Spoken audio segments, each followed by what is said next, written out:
ભરૂચના પૂર્વ પટ્ટી વિસ્તારમાં પ્રતિબંધિત જાહેર કરાયેલ તવરા અને કડોદ ગામ પાસે નર્મદા નદીના મોટા પાયે ગેરકાયદેસર રેતી ખનન થઈ રહ્યું હોય ખેડૂતોના ખેતરોમાંથી વાહનો પસાર થતા હોવાથી તંત્ર દ્વારા કાર્યવાહી નહીં કરાતા હોવાના આક્ષેપ સાથે ખેડૂતો અને ગ્રામજનો રસ્તા પર ઉતરી આવ્યા હતા।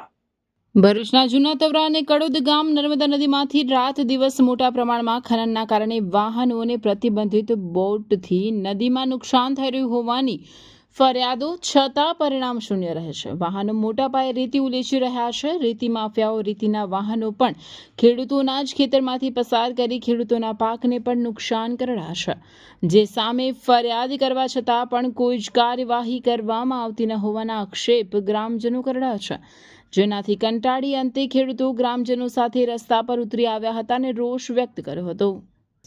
ભરૂચ તાલુકાના જૂના તવરા ગામ અને કરોડ ગામની સીમભારા પર નર્મદા નદીના કિનારે ખૂબ જ મોટા પાયે ખનિજ ખનન થઈ રહ્યું છે, જે 2020માં રાજ્ય સરકાર દ્વારા આ વિસ્તારને પ્રતિબંધિત વિસ્તાર જાહેર કરવામાં આવ્યો છે। છતાં પણ છેલ્લા 15 દિવસથી ખૂબ જ મોટા પાયે રેતી ખનન ભૂમાફિયાઓ દ્વારા થઈ રહ્યું છે। કોઈનાથી ડરતા ના હોય તેવા દ્રશ્યો અહીં જોવા મળ્યા હોય છે। સાંજે 5 વાગ્યાથી લઈ આખી રાત ધમધમતી રેતીની ગાડીઓ અને આ ડમ્પર જે રેતી વહન કરતા હોય છે તે ગાડીઓને નંબર પ્લેટો પણ જોવા મળતી નહીં। ત્યારે આ વિસ્તારના જે ખેડૂતના ખેતરમાંથી ગેરકાયદેસર માર્ગ બનાવી રેતી ખનન કરતા હોય છે, ત્યારે આજે આ ખેડૂતો પણ મીડિયા સમક્ષ તેઓની પ્રતિક્રિયા વ્યક્ત કરી રહ્યા છે। તેઓએ વારંવાર ભરૂચ ખાણ ખનીજ વિભાગને પણ ટેલિફોનિક કોન્ટેક્ટ કરવાના પ્રયાસો કર્યા છે, છતાં પણ તેઓએ કોઈ પ્રકારના પ્રતિસાદ ના મળતા આખરે તેઓ મીડિયા સમક્ષ આવ્યા છે। આપણે ખેડૂત સાથે જ વાત કરીએ, તેઓએ કઈ પ્રકારે આ બાબતે પણ રજૂઆતો કરી છે। તો આપનું નામ? પટેલ અર્પણ। અર્પણભાઈ, અહીંયા શું તકલીફ છે? અહીંયા રાત દિવસ ગાડીઓ ચાલે છે। હવે અમારો જે કેનનો પાક છે એને માટીથી દળ ઉડે છે, તો હવે એક કેનને એટલું નુકસાન છે કે આ લોકોને કોઈની ધાક નથી, તો હવે અમારે શું કરવું આગળ? આ અગાઉ રજૂઆત કોઈકને કરી હતી ખરી? આ લીજ 2020માં પ્રતિબંધિત છે, તો પછી ફરી હમણાં કઈ રીતે ચાલુ થઈ? અચ્છા, આ વિસ્તારમાં લીજ પર પ્રતિબંધિત વિસ્તાર હોવા છતાં પણ રાત દિવસ ધમધમી રહ્યા છે ખનિજ માફિયાઓ રેતી ખનન। તો આપણી સાથે વધુ એક ખેડૂત છે, તેઓની સાથે પણ વાત કરીએ। આપનું નામ? શૈલેષભાઈ મારું નામ છે। શૈલેષભાઈ, અહીંયા શું પરિસ્થિતિ છે? અમારા પોતાના સર્વે નંબરમાંથી તમે હાલ જોઈ શકો છો એવી હાલત છે। ખેતર 1 વીંઘાનું ખેતર ઓલરેડી કપાઈ ગયું છે। ખોદીને આ ટ્રક ચડાવીને ખેતર 1 વીંઘાનું ખેતર મારું ખરાબ થઈ ગયું છે।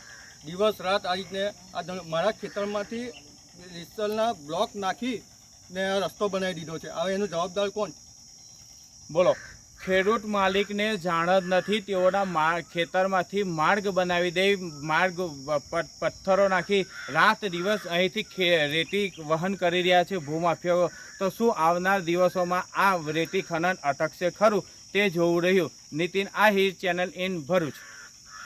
ભરૂચના ફેમસ ડોક્ટર પ્રકાશ સેજવાણીની હોસ્પિટલને 40 વર્ષ પૂરા થયા છે। ડોક્ટર પ્રકાશ સેજવાણી માત્ર એક નામ નથી પણ એક વિશ્વાસ છે। દર્દીઓ સાથે એકદમ હળવી અને પ્રેમાળ શૈલીમાં વાતો કરે, જાણે શબ્દોમાં જ સારવાર લઈને ફરતા હોય। એમના સ્વભાવ અને તબીબી ક્ષેત્રની માસ્ટરીએ તેમને ભરૂચ જિલ્લાના શ્રેષ્ઠ તબીબોમાં એક અલગ ઓળખાણ અપાવી છે।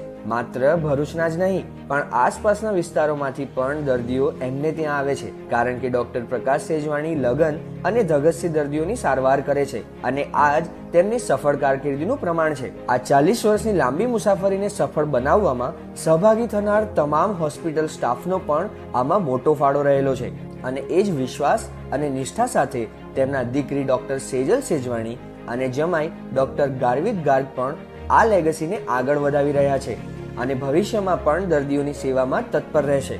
ડોક્ટર સેજવાણીના હોસ્પિટલ આશા નર્સિંગ હોમમાં diabetics, thyroid, BP, heart, kidney, liver જેવા ઘણા બધા રોગોનો ઇલાજ મોડર્ન ફેસિલિટી સાથે કરવામાં આવે છે અને અહીંયા echo, TMT, PFT, ECG, x-ray, laboratory checkup અને એડમિટ થવા જેવી